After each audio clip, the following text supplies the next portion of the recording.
Hi friends, ನಮಸ್ತೆ. ರಂಜಿತಾ ಕೋಡಿಬೆಟ್ಟು ಚಾನಲ್ಗೆ ಸ್ವಾಗತ. ಇವತ್ತಿನ ವಿಡಿಯೋದಲ್ಲಿ ಕಟ್ ಸಾರು ಹೇಗೆ ಮಾಡೋದು ಅಂತ ನೋಡೋಣ. ಇಲ್ಲಿ ನಾನೊಂದು ಮುಷ್ಟಿ ತೊಗರಿಬೇಳೆಯನ್ನು ತೊಳೆದು ಹಾಕ್ಕೊಂಡಿದ್ದೇನೆ. ಅದಕ್ಕೆ ಒಂದು ಮೀಡಿಯಮ್ ಸೈಜ್ನ ಟೊಮೆಟೊ ಹಣ್ಣು ಕಟ್ ಮಾಡಿ ಹಾಕ್ಕೊಂಡಿದ್ದೇನೆ. ಹಾಗೆ 2 ಹಸಿಮೆಣಸಿನಕಾಯಿ ಕಟ್ ಮಾಡಿ ಹಾಕ್ಕೊಂಡಿದ್ದೇನೆ. ಹಾಗೆ ಬೇಯಲಿಕ್ಕೆ ಸ್ವಲ್ಪ ಎಣ್ಣೆ ಮತ್ತು ಸ್ವಲ್ಪ ಅರಶಿನ ಹಾಕಿ ಕುಕ್ಕರಲ್ಲಿ ಬೇಯಿಸ್ಕೊಳ್ತಾ ಇದ್ದೇನೆ. ಒಂದು 4-5 ಸೀಟಿ ಮಾಡ್ಕೊಳ್ತಾ ಇದ್ದೇನೆ. ಕರಾಗಿ ಬೇಯಬೇಕು. ನೀವೀಗ ನೋಡ್ತಾ ಇರ್ಬೋದು, ಒಂದಿಷ್ಟು ಕರಾಗಿದ್ರೆ ಸಾಕು. ಇದನ್ನು ಸ್ವಲ್ಪ ಸೌಂಡ್ ಹನ್ನಾಡಿಸ್ಕೊಳ್ಳಿ, ಯಾಕಂದರೆ ಸ್ವಲ್ಪ ಇನ್ನೂ ಕೂಡ ಮ್ಯಾಶ್ ಆಗಲಿ ಅಂತ ಅಷ್ಟೇ. ಇದಕ್ಕೆ ಸ್ವಲ್ಪ ಹುಣಸೆ ಹಣ್ಣಿನ ನೀರು ಹಾಕ್ಕೊಳ್ತಾ ಇದ್ದೇನೆ. ರುಚಿಗೆ ತಕ್ಕಷ್ಟು ಉಪ್ಪು ಹಾಕ್ಕೊಂಡೆ. ಮತ್ತು ಸ್ವಲ್ಪ ಇಂಗು ಕೂಡ ಹಾಕ್ಕೊಳ್ತಾ ಇದ್ದೇನೆ.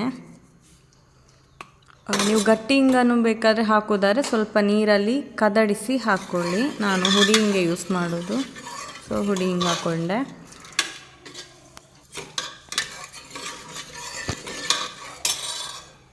ಮತ್ತು ಸ್ವಲ್ಪ ನೀರು ಹಾಕ್ಕೊಳ್ತಾ ಇದ್ದೇನೆ. ನೋಡಿ ಹಾಕ್ಕೊಳ್ಳಿ, ತುಂಬ ನೀರು ಬೇಡ, ಸ್ವಲ್ಪ ದಪ್ಪ ದಪ್ಪವೇ ಇರಲಿ. ತುಂಬ ನೀರಿಷ್ಟ ಆಗೋರಾದ್ರೆ ನೀರು ಹಾಕ್ಕೊಳ್ಳಿ, ಬಟ್ ನಮಗೆ ಸ್ವಲ್ಪ ಗಟ್ಟಿ ಗಟ್ಟಿ ಇದ್ರೇ ಚೆಂದ ಅನಿಸುತ್ತೆ. ಹಾಗೆ ಕುದಿಬೇಕಾದ್ರೆ ಸ್ವಲ್ಪ 1 ಇಂಚಿನಷ್ಟು ಶುಂಠಿಯನ್ನು ಜಜ್ಜಿ ಹಾಕ್ಕೊಂಡಿದ್ದೇನೆ. ಹಾಗೆ ಒಂದು ಸ್ವಲ್ಪ ಕೊತ್ತಂಬರಿ ಸೊಪ್ಪು ಕೂಡ ಹಾಕ್ಕೊಂಡಿದ್ದೇನೆ. ಮತ್ತು ಸ್ವಲ್ಪ ಸಿಹಿ ಇರಬೇಕು ಸಾರು, ಹಾಗಾಗಿ ಒಂದು ಸಣ್ಣ ತುಂಡು ಬೆಲ್ಲ, ಸಿಹಿಗೆ ತಕ್ಕಷ್ಟು ಬೆಲ್ಲ ಹಾಕ್ಕೊಂಡಿದ್ದೇನೆ. ಉಪ್ಪು, ಹುಳಿ, ಖಾರ, ಇಂಗು ಇದು ಕರೆಕ್ಟಾಗಿದ್ದರೆ ಯಾವ ಪದಾರ್ಥ ಕೂಡ ತುಂಬ ರುಚಿಯಾಗಿರುತ್ತೆ. ಸಾರು ಚೆಂದ ಕುದಿ ಬರ್ತಾ ಇದೆ. ಇದಕ್ಕೊಂದು ಸಣ್ಣ ಒಗ್ಗರಣೆ ಹಾಕ್ಕೊಳ್ಳುವ. ಇದಕ್ಕೆ 1-2 ಚಮಚ ತೆಂಗಿನ ಎಣ್ಣೆ ಹಾಕ್ಕೊಳ್ತಾ ಇದ್ದೇನೆ. 1 ಚಮಚದಷ್ಟು ಸಾಸಿವೆ, ಒಂದು ಅರ್ಧ ಚಮಚದಷ್ಟು ಜೀರಿಗೆ ಹಾಕ್ಕೊಳ್ತಾ ಇದ್ದೇನೆ ನಾನು. ಚಟಪಟ ಚಟಪಟ ಅಂತ ಹೇಳ್ತಾ ಇದೆ.